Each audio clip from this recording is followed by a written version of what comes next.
ધાનેરા તાલુકાના મેવાડા ગામમાં બંધ મકાનને નિશાન બનાવી તસ્કરો 3.25 લાખના મુદ્દામાલની ચોરી કરી ફરાર થઈ ગયા છે। આ ઘટનાને પગલે સમગ્ર વિસ્તારમાં ભયનું વાતાવરણ સર્જાયું છે અને પૂર્વ ધારાસભ્ય મફતલાલ પુરોહિતે પોલીસ કામગીરી સામે ભારે નારાજગી વ્યક્ત કરી છે। ધાનેરા તાલુકો જાણે તસ્કરો માટે સુરક્ષિત અડ્ડો બની ગયો હોય તેમ એક પછી એક ચોરીની ઘટનાઓ સામે આવી રહી છે, જેના કારણે સ્થાનિક પ્રજામાં ભારે રોષ જોવા મળી રહ્યો છે। મેવાડા ગામના વતની નરભાભાઈ પુરોહિતનું મકાન બંધ હતું ત્યારે ગત રાત્રે તસ્કરોએ આ ચોરીની ઘટનાને અંજામ આપ્યો હતો। સવારે જ્યારે પરિવારજનો ઘરે પહોંચ્યા ત્યારે ઘરનો મુખ્ય દરવાજો તૂટેલો હાલતમાં મળ્યો હતો, જેને જોઈને પરિવારજનોના હોશ ઉડી ગયા હતા। ઘરની અંદર તપાસ કરતા બે ઓરડામાં આવેલી તિજોરીઓના લોક તોડીને તસ્કરો કિંમતી સોના ચાંદીના દાગીના તેમજ રોકડ રકમ ઉઠાવી ગયા હોવાનું માલુમ પડ્યું હતું। ઘર માલિકના જણાવ્યા અનુસાર અંદાજે 3.25 લાખ રૂપિયાના દાગીના અને રોકડની ચોરી થઈ છે। નોંધનીય છે કે નરબાભાઈના ખેતરમાંથી 1.5 મહિના પહેલા પણ ઇલેક્ટ્રિક કેબલની ચોરી થઈ હતી, પરંતુ તે સમયે પણ પોલીસ દ્વારા કોઈ નક્કર ઉકેલ લાવવામાં આવ્યો ન હતો। હવે ફરી એકવાર રાત્રિના સમયે થયેલી આ મોટી ચોરીના કારણે ખેડૂત પરિવારની આજીવિકા પર મોટો પ્રહાર થયો છે। ગ્રામીણ વિસ્તારમાં અવારનવાર બનતા આ પ્રકારના બનાવોથી લોકો પોતાની સુરક્ષાને લઈને ભારે ચિંતિત બન્યા છે। ધાનેરા પોલીસની ઢીલી નીતિના કારણે ગુનેગારો બેફામ બન્યા હોવાનો આક્ષેપ પણ સ્થાનિકો કરી રહ્યા છે। કાયદો અને વ્યવસ્થાની સ્થિતિ કથળતા હવે ગ્રામજનોમાં પોલીસ પ્રશાસન પ્રત્યેનો અસંતોષ ચરમસીમાએ પહોંચ્યો છે। ચોરીની આ ઘટના બાદ સમગ્ર મેવાડા ગામમાં ફાળ પડી છે અને લોકો રાત્રે ઊંઘી પણ શકતા નથી। હા સાહેબ, બધા લોક મારેલા હતા અને અમે આવ્યા તો બધું ખુલ્લો પડેલો હતો, તોડફોડ થયેલી હતી, બધું વેરવિખેર પડેલો હતો। પછી દાગન આવ્યા, બધા દાગન જતા રહ્યા। અમે બધા જાણ કરી આજુબાજુ, મારા કાકા આવી બધે બરાબર। પછી પોલીસમાં જાણ કરી, પોલીસ આવી બરાબર। કેટલી ચોરી થઈ હશે? ચોરી સાહેબ છે લગભગ 3.25 લાખનું। અને આગળ મારે કેમ્બલ ગયેલો હોય સાહેબ, મેં કોઈ પોલીસ કેસ કરેલો હોય, કોઈ 1.5-2 લાખ હતો ઘણો, એનું કશું જ નથી। 1.5-2 મહિના થયા બરાબર। અને આ બીજી વખત આ ચોરીથી મારે પોતાની જ બીજી વખત પહેલા કુવા ઉપરથી ઘરો ફાડ્યું રાત નહીં।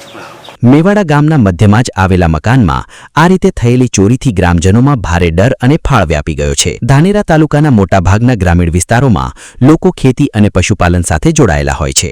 આવા સમયે બંધ મકાનોને લક્ષ્ય બનાવીને ફરતા તસ્કરોના આતંકથી ઘરની મહિલાઓ અને નાના બાળકોના જીવ જોખમમાં મુકાયા છે। ચોરીની આ ઘટનાને પગલે ધાનેરાના પૂર્વ ધારાસભ્ય મફતલાલ પુરોહિતે પોલીસની નબળી કામગીરી સામે કડક શબ્દોમાં નારાજગી દર્શાવી છે।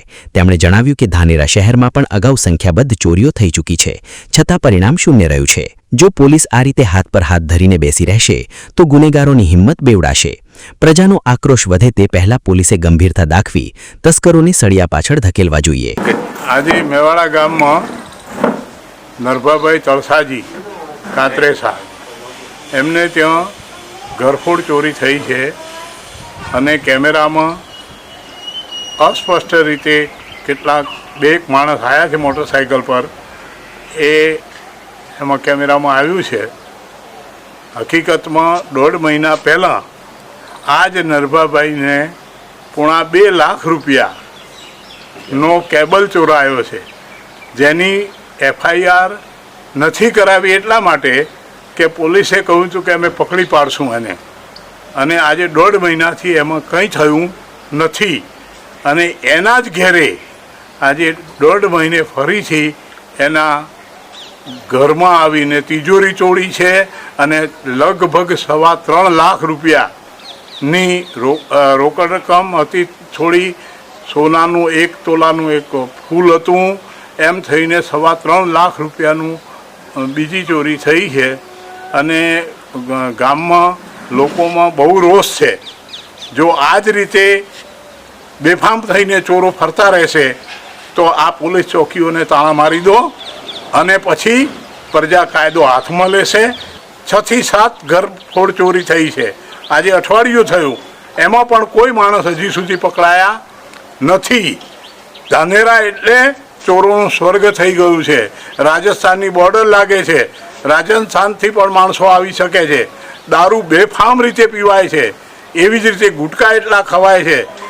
આ બધીને દૂર કરવામાં પોલીસ કોઈ જાગૃત રહીને કામ કરે એવી અમારી નમ્ર વિનંતી છે. મેવાડા ગામમાં થયેલી આ ચોરીની ઘટનામાં 2 શંકાસ્પદ ઈસમો મોટરસાયકલ પર સવાર થઈને આવ્યા હોવાના દ્રશ્યો ગામના અલગ-અલગ સીસીટીવી કેમેરામાં કેદ થયા છે. સીસીટીવી ફૂટેજ સામે આવ્યા બાદ પણ જો યોગ્ય તપાસ નહીં થાય તો ચોરોને પકડવા મુશ્કેલ બનશે. તેથી ધાનેરા પોલીસની સાથે સાથે જિલ્લાની અન્ય તપાસ શાખાઓ પણ આ બાબતને ગંભીરતાથી લે તેવી માંગ થઈ રહી છે. ઘરફોડ ચોરીઓના વધી રહેલા બનાવોને ડામવા માટે એલસીબી અને એસઓજી જેવી એજન્સીઓ પણ તપાસમાં ઝંપલાવે કેવી રજૂઆત કરાઈ છે.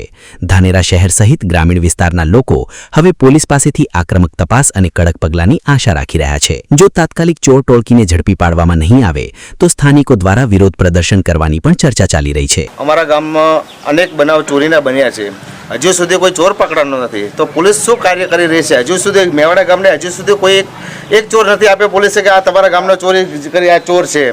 તો પોલીસને હું વિનંતી કરું છું સાહેબ કે અમને જે તમને ચોર પકડાય તો અમને પકડીને બતાવો. એક તો ચોર બતાવો. 10 થી 15 મેવાડા ગામમાં ચોરી થઈ ગઈ. કોઈ વાસણની ચોરી થાય, કોઈ ભેંસો ચોરાઈ જાય છે, કોઈના દાગીને ચોરાઈ જાય છે. કદાચ મર્ડર થઈ જાય તો શું કરે ભાઈ પોલીસ? કદાચ આ જ વ્યક્તિ છે, આ જે કિસાન છે, એને બોરમાં પાણી નથી તો 1.5 મહિના પહેલાં બોરનો કેબલ ચોરાઈ ગયેલો, બરોબર. હજી સુધી એનો કોઈ પતો નથી.